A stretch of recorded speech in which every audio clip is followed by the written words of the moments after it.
Com o Negãozinho, tu pode me dizer como chegaste essa droga? Bom, mano, cheguei nas drogas aí pelos meus amigos, mano. Se julgavam meus amigos e me trouxeram pra bomba. Dá-lhe a próxima aí que eu tenho que fumar aí. O que te levou a começar? Foi problemas familiares, relacionamentos amorosos.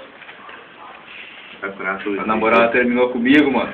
E aí me ofereceram dizendo que eu relaxava, tá ligado? Aí eu experimentei e tô aí até hoje. Sabe o que é efeito se isso acontece? O efeito me deixa levinho, mano. Ô, bichão. Me deixa levinho, sossegado, sem estresse.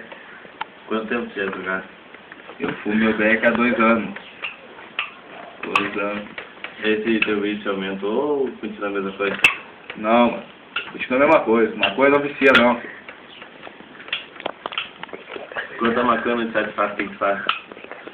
Ah, mano, não tem como não me satisfazer. Eu fico levinho, mano. Tá aí, tu é contra ou a favor de legalizar a maconha? Porra, mano, legalizando até o fim, tá ligado? Imagina. Aí, ó, cigarro prejudica mais, mano. Beckzinho não faz mal pra ninguém. Quanto a maconha tu são por dia? Ah, mano, quanto tem nós tá fumando. Foda-se quanto tem nós tá fumando. Qual é o preço mais ou menos assim? Ah, tem quer dar uma? de dar um tapinha na xícara, hoje em dia tem de 2, de 5, de 10, de 15, tem de 25.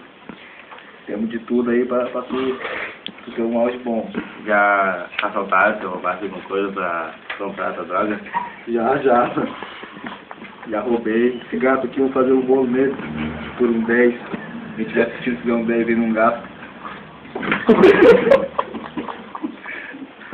Tá regalando, né, bicho?